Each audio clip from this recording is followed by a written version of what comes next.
श्री राम जय जय राम। श्री राम। आज मुख्यमंत्री योगी आदित्यनाथ ने डुमरियागंज जेआईसी ग्राउंड पर बीजेपी प्रत्याशी जगदंबिका पाल के समर्थन में एक रैली को संबोधित किया। मुख्यमंत्री के मंच पर आते ही उनकी अगुवाई करते समय सांसद प्रत्याशी स्टेज पर गिर पड़े, जिस वजह से थोड़ी देर असहजता पैदा हुई। मंच पर योगी ने कांग्रेस और समाजवादी पार्टी पर जोरदार हमला बोला।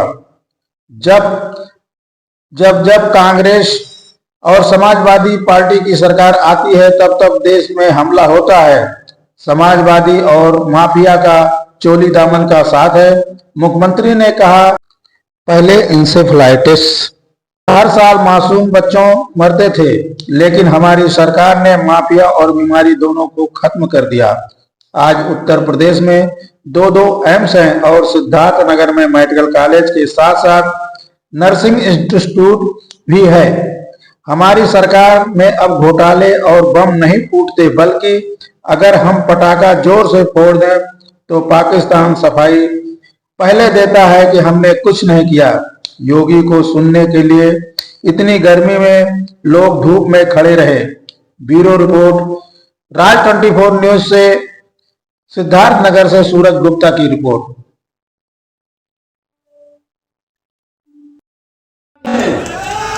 वो सृष्टि के रचयिता है और राम के बगैर हमारा कोई काम नहीं, और जो राम का नहीं वो हमारी किसी। हमें स्पष्ट बोलना चाहिए, जो जनता की आवाज है देश के अंदर, कि जो राम को लाए हैं, जो राम को लाए हैं, हमको यही बोलना है और इसी मुद्दे को लेकर के आगे बढ़ना है। ये राम भक्तों पर गोली चलाते थे। याद करिए, जब ये सपा और कांग्रेस का गठबंधन होता है, कोई अनर्थ जरूर होता है। जब केंद्र में कांग्रेस की सरकार थी, प्रदेश में समाजवादी पार्टी की सरकार थी, तब अयोध्या में राम जन्मभूमि पर आतंकी हमला हुआ था। काशी में संकट मोचन मंदिर पर आतंकी हमला हुआ था। तब अयोध्या, लखनऊ और वाराणसी की कचहरियों पर हमला हुआ था। और अखिलेश यादव जब मुख्यमंत्री बने थे, इन्होंने सबसे पहला काम क्या किया था मालूम है? आतंकवादियों पर दायर मुकदमों को वापस लेने का शर्मनाक काम किया था। और तब न्यायालय ने इनको कहा था कि आतंकवादी छूटेंगे नहीं। शर्म आनी चाहिए सरकार में बैठे हुए लोगों को कि आज आतंकवादियों के मुकदमों को वापस ले रहे हो। ये लोग आतंकवादियों के आका है, ये माफियाओं के सरपरस्त हैं, और इसीलिए हर अपराधी और माफिया 2017 के पहले जनता का खून चूसता था, गरीबों की जमीनों पर कब्जा करता था, फिरौती वसूली करता था, बेटी की सुरक्षा के लिए खतरे बने हुए थे। और आज जब इन सभी माफिया को हम लोगों ने उल्टा टांगने का काम किया है, कुछ लोगों की नाम सत्य की यात्रा निकल रही है, समाजवादी पार्टी को पीड़ा होने लगती है, उनको पीड़ा होती है। ये क्या हो रहा है?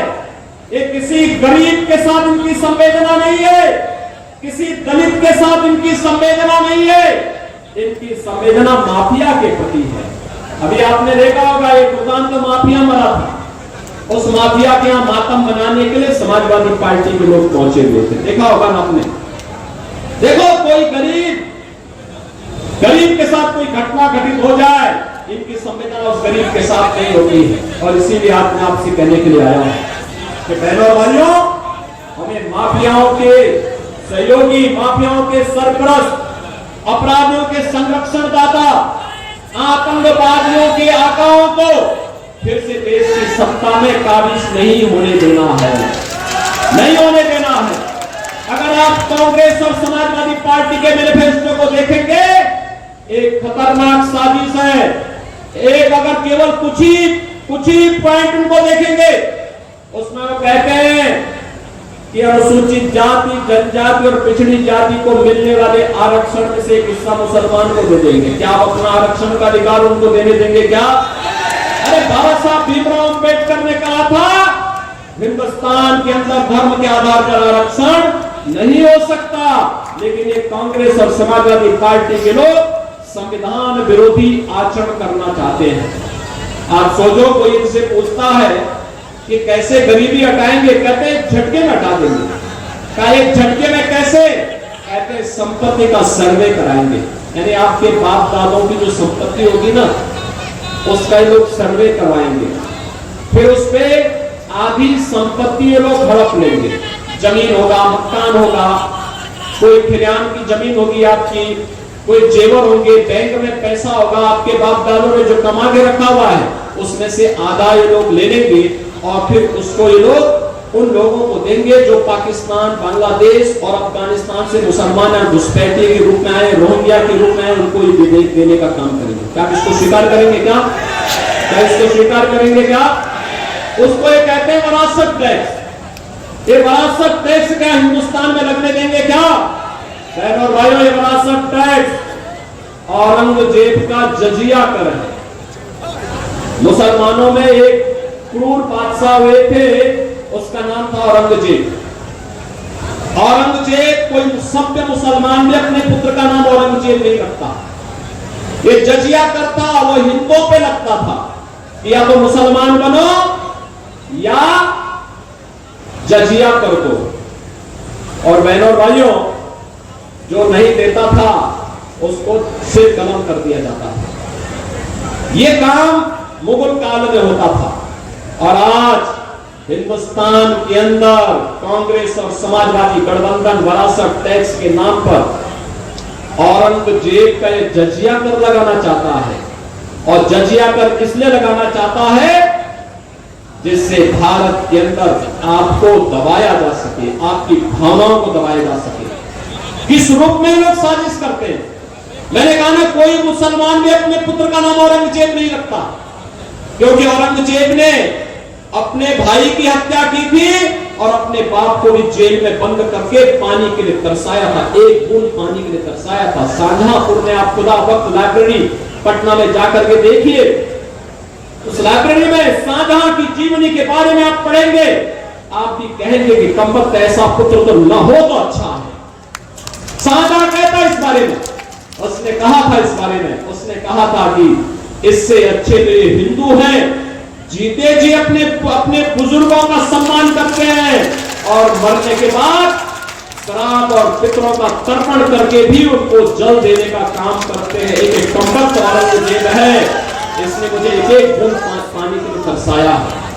बहनों और भाइयों, आज इस क्रूर औरंगजेब की आत्मा इस समाजवादी पार्टी और कांग्रेस के अंदर घुस चुकी है, इसीलिए विरासत टैक्स की बात कर रहा है। क्या अभी विरासत टैक्स देंगे? क्या हिंदुस्तान देगा? क्या इसको स्वीकार करेगा? क्या? और इसीलिए हम लोग आए हैं। मोदी जी ने कहा है आत्मनिर्भर और विकसित भारत। विकसित आत्मनिर्भर भारत का मतलब हर नौजवान के हाथ को काम, हर किसान की खुशहाली, हर हम भी जानते हैं पाकिस्तान तो उस दुस्साहस किया नहीं कि उसका अस्तित्व ही समाप्त तो हो जाएगा अगर उसने भारत के खिलाफ कोई दुस्साहस किया है।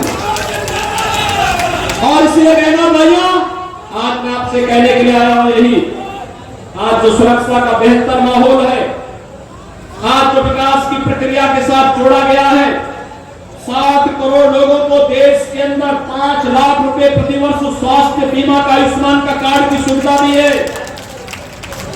पहले कांग्रेस के समय में तत्कालीन प्रधानमंत्री कहा करते थे कि 100 पैसा भेजते हैं, नीचे केवल 15 पैसा पहुंचता है।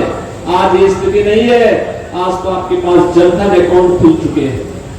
पैसा लखनऊ या दिल्ली से आता है, सीधे आपके अकाउंट में आता है। किसी को वृद्धा पेंशन, किसी को निराश्रित महिला पेंशन, किसी को दिव्यांगजन पेंशन, किसी को सरकार का कंपनसेशन, किसी को आपदा का राहत का पैसा, किसी को आगजनी का पैसा, किसी को बाढ़ राहत का पैसा, सीधे आपके अकाउंट में पैसा आता है।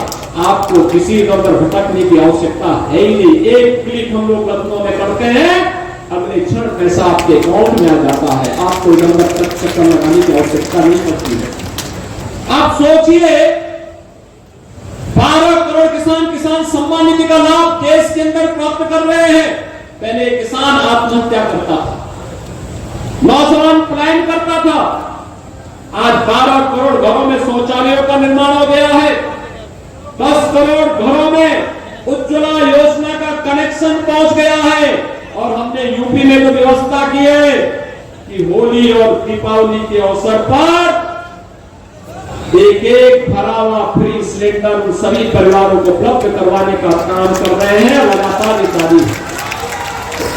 बहनों और भाइयों, एक और ये गरीब कल्याणकारी योजनाएं, वही हर गरीब के सिर ढकने के लिए एक एक आवास, 4 करोड़ आवास देश के अंदर मिले। इसमें 56 लाख आवास अकेले यूपी के अंदर हमने उत्तर प्रदेश के वासियों को दिए हैं। और मोदी जी ने घोषणा किया है, चुनाव परिणाम आने दीजिए, फिर एक बार मोदी सरकार जब बनेगी तो बनते ही 70 वर्ष से ऊपर के हर एक व्यक्ति को 70 वर्ष से ऊपर के हर एक व्यक्ति को प्रतिवर्ष 5 लाख रुपए की स्वास्थ्य बीमा की सुविधा उपलब्ध करवाएंगे। 5 लाख का उपचार वह कहीं भी देश के अंदर जाके करा सकता है। और यही नहीं, जो बचे हुए गरीब हैं उनके भी अगले 5 वर्ष के अंदर आवास बनाने का काम कोई करेगा तो ये कह दिया है भारतीय जनता पार्टी की मोदी सरकार कराएगी। बहनों और भाइयों, आज आपके पास बाढ़ बचाव के भी बेहतर उपाय हो चुके हैं। बहनों और भाइयों, ये विरासत टैक्स औरंगजेब का जजिया कर है। मुसलमानों में एक क्रूर बादशाह हुए थे, उसका नाम था औरंगजेब। औरंगजेब कोई सभ्य मुसलमान भी अपने पुत्र का नाम औरंगजेब नहीं रखता। ये जजिया करता, वो हिंदुओं पे लगता था कि या तो मुसलमान बनो या जजिया कर दो। और बहनों और भाइयों, जो नहीं देता था उसको सिर कलम कर दिया जाता था। ये काम मुगल काल में होता था। और आज हिंदुस्तान के अंदर कांग्रेस और समाजवादी गठबंधन विरासत टैक्स के नाम पर औरंगजेब का ये जजिया कर लगाना चाहता है। और जजिया कर इसलिए लगाना चाहता है जिससे भारत के अंदर आपको दबाया जा सके, आपकी भावनाओं को दबाया जा सके। किस रूप में लोग साजिश करते हैं?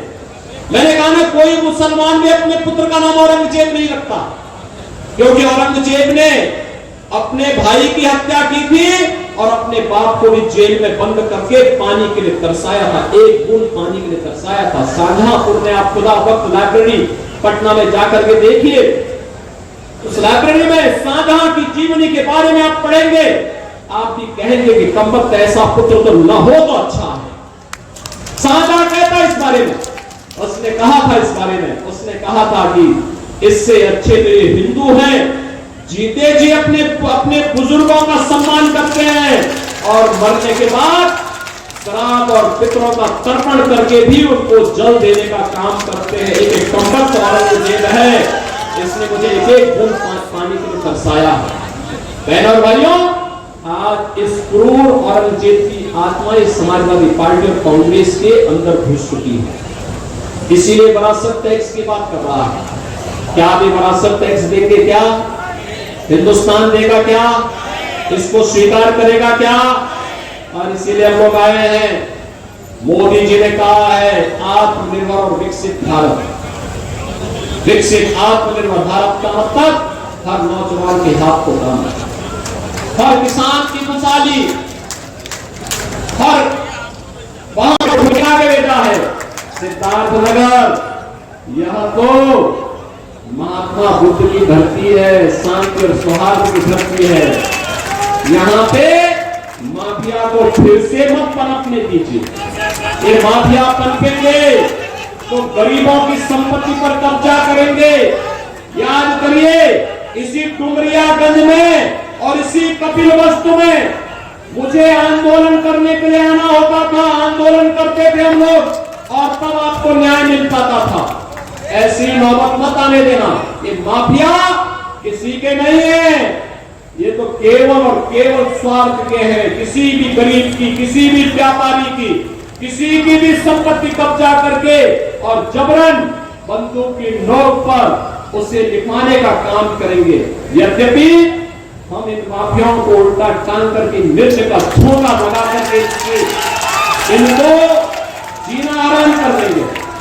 लेकिन मैं फिर भी चेतावनी आपको देना चाहता हूं कि माफिया आएंगे फिर गुंडागर्दी करने का प्रयास करेंगे, बेटी और व्यापारी की सुरक्षा के लिए खतरा बनेंगे, यहाँ पे रंगदारी वसूली करने का प्रयास करेंगे। रंगदारी वसूली मत करने देना। और इसीलिए अच्छा है, चुनाव आपका है, देश आपका है, भविष्य भी आपका है और वोट भी आपका है और फैसला भी आपका है। और यह फैसला फिर एक बार मोदी सरकार के लिए होना चाहिए। आप सहमत हैं? जगदंबिका पाल जी चुनाव जीत के जाएंगे? बहनों और भाइयों, देखिए इस उम्र में भी जिस जुझारूपन के साथ कार्य करते हैं, मैंने देखा है संसद में जाते हैं 10 बजे से 11 बजे से संसद सत्र में भाग लेते हैं, 4 बजे चल करके फिर सिद्धार्थनगर की जनता की सेवा के लिए लग जाते हैं, रात्रि भर चलते हैं, फिर अगले दिन सुबह 11 बजे संसद सत्र में जो व्यक्ति संसद सत्र के दौरान भी यहां से 1000 किलोमीटर दूर दिल्ली में जाके संसद सत्र पे अटेंड करके फिर जनता जनार्दन की सेवा में आके काम करता हो, जिस व्यक्ति ने न दिन देखा न रात देखा, न सर्दी देखी न गर्मी देखी, न बरसात में बाढ़ देखी, न किसी भी प्रकार के ने उसको देखा, लगातार आपकी सेवा के लिए समर्पित भाव के साथ जो व्यक्ति कार्य किया है उस व्यक्ति को फिर एक बार मौका दिया और सीधे पाल जी को सांसद बना के भेजने की आवश्यकता भेजेंगे। सभी लोग सहमत हैं? सभी लोग सहमत हैं? दोनों हाथ लगे यहाँ भी इधर भी, मुझे बताओ दोनों चारों पीछे विद्यालयों में कितने लोग हैं, अगल बगल कितने लोग हैं? सब सहमत हैं? जितना के भेजेंगे। लेकिन बहनों और भाइयों इसके लिए शर्त है,